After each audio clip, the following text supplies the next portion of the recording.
Esse vídeo vou tentar fazer o mais rápido possível, que é algo que tem me incomodado bastante, algo que o Espírito Santo tem me cutucado aí.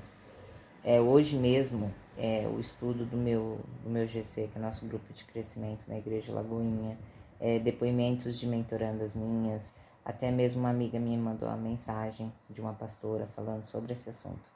Então eu me senti assim, meio que não tem pra onde correr, eu preciso gravar um vídeo falando sobre isso, que é sobre a ação na oração, né? Falando de matrimônio, que é o tema que eu tô trabalhando agora com as minhas mentorandas, né? A gente fala muito de, eu tenho ouvido muito, né? Que as meninas têm orado, que têm buscado em oração, a conversão dos esposos, a conversão dos filhos, a sua própria conversão, né? Ter buscado o melhor através da oração e ora, e ora, e ora, e não tem visto essa melhora, e ficam me perguntando se demora muito, se dá vontade de desistir e tal. Gente, mas é o seguinte, não existe oração sem ação, eu acho que todo mundo já ouviu isso, né?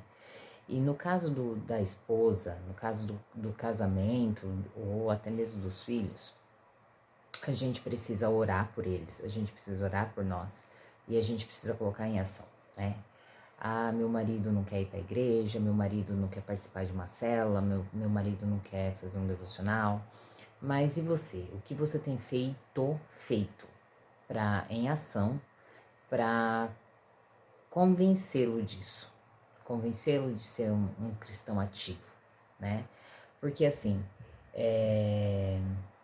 o cara chega em casa cansado do trabalho, você tá lá escutando um louvor, às vezes ele nem tá afim daquele louvor e aquele louvor tá alto, ele só quer descansar a cabeça, ou ele quer conversar com você, contar como foi seu dia, e você tá lá fazendo o seu estudo, a sua leitura, ouvindo live espiritual de pastores, ouvindo o seu filho precisa conversar, o seu filho não teve um dia bom, você nem vê o seu filho entrar porque tá lá escutando louvor, tá lendo a Bíblia, tá fazendo alguma atividade da igreja, é, a janta tá por fazer, a casa tá por limpar, a roupa não tá limpa, não tá passada, né? Gente, eu não estou falando que nós não devemos servir a Deus, que nós não devemos ouvir louvores, que nós não devemos, mas a gente tem que ser cautelosa, inteligente, tudo tem o seu momento, tá? Então, assim, na hora que o esposo chega em casa, às vezes você trabalha fora também, que vocês chegam em casa juntos, no mesmo horário, é o momento de vocês, tá?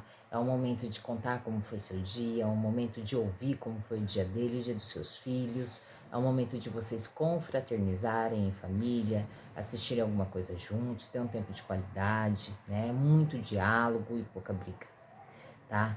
Um momento que você, às vezes, a pessoa não precisa estar no mesmo momento espiritual que você, então nem sempre você vai conseguir fazer com que seu marido ouça um louvor, ou uma palavra, ou uma live, ou um vídeo, aquilo que você acha que vai servir para a vida dele, mas não é o momento dele, ele tem que fazer as coisas por ele mesmo.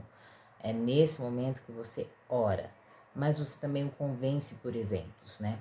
Você está mais calma, você está mais paciente, você está validando seu marido e seus filhos dentro de casa, você está fortalecendo os laços com a sua família, né? Porque se o esposo, o filho só vê a mãe lá servindo em casa, é aquele desastre, ele com certeza no coração dele vai falar, eu não quero isso pra mim, né? Se mais um da família começar a servir dessa maneira, a nossa família vai desfalecer totalmente, né? É um pensamento óbvio. Então, assim, não estou dizendo que a gente não deve servir, eu sirvo. Eu passo a maior parte do meu tempo, quando estou em casa sozinha, servindo de várias formas, né? Temos ministérios, temos nosso trabalho voluntário, então eu sempre estou, de alguma forma, tentando servir ao reino de Deus. E isso é legal, só que o seu primeiro ministério é a sua família. Você não pode esquecer disso jamais, né? Não adianta ser alguém lá fora e dentro de casa não conseguir ser aquilo que você prega, que as outras mulheres precisam ser. Enfim, mulheres que reclamam que não são tratadas com o devido carinho, a devida atenção que merecem, né? Mas para você ser tratada como uma rainha, você precisa se comportar como uma rainha. Eu não estou dizendo aqui que você tem que ser escrava do seu esposo, jamais. Tem que ser rainha, rainha, tá, gente? Essa rainha soberana, você precisa ser isso dentro da sua casa. Como ser isso? Você se veste bem? Como seu esposo, seus filhos te veem dentro de casa, né? Porque às vezes você se maqueia, você coloca uma roupa bonita para ir pro culto, para sair, para comer fora, mas e dentro da sua casa, né? No momento que você tem de qualidade com a sua família, como você é vista? Como a rainha ou como a serviçal, né? Não existe maneira de você ser tratada como uma rainha por um serviçal. Então, como você tem tratado seu esposo? Você tem tratado ele como rei? Porque para você ser rainha, ele precisa ser o rei. Então, através de exemplos, tá, gente? Seus filhos, eles te tratam como? Como você é vista pelo olhar? Ele tem orgulho de olhar para você? Ele tem orgulho em mostrar você para as pessoas? Ó, aquela é minha mãe, a minha mãe é forte, a minha mãe é batalhadora, a minha mãe é guerreira, a minha mãe é linda, a minha mãe é elegante, a minha mãe... E aí? Como que tem sido? Como que é a visão dos seus filhos, né? A gente precisa se preocupar com isso.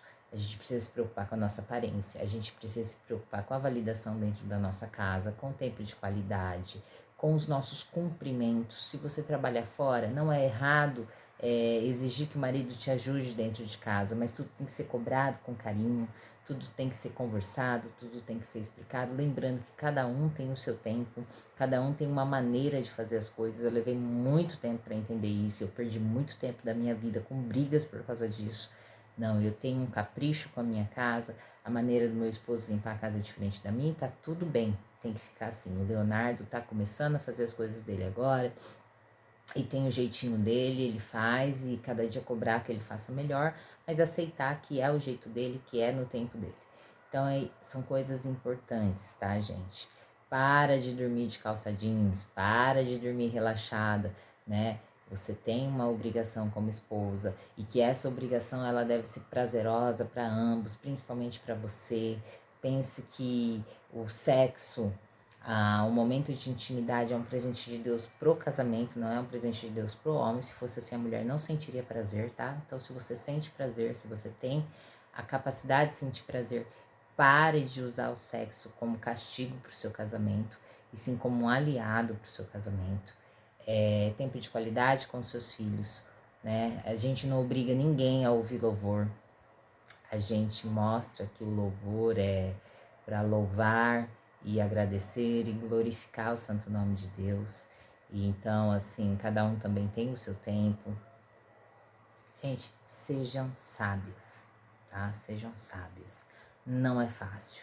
Nós fomos criadas de outra forma. Nós fomos criadas, na maioria das vezes, para sermos independentes, para sermos autossuficientes e tá tudo errado, tá?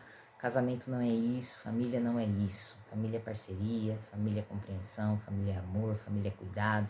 A submissão é submeter-se ao amor de alguém, submeter-se ao carinho de alguém, tá bom? Pense nisso, fiquem com Deus.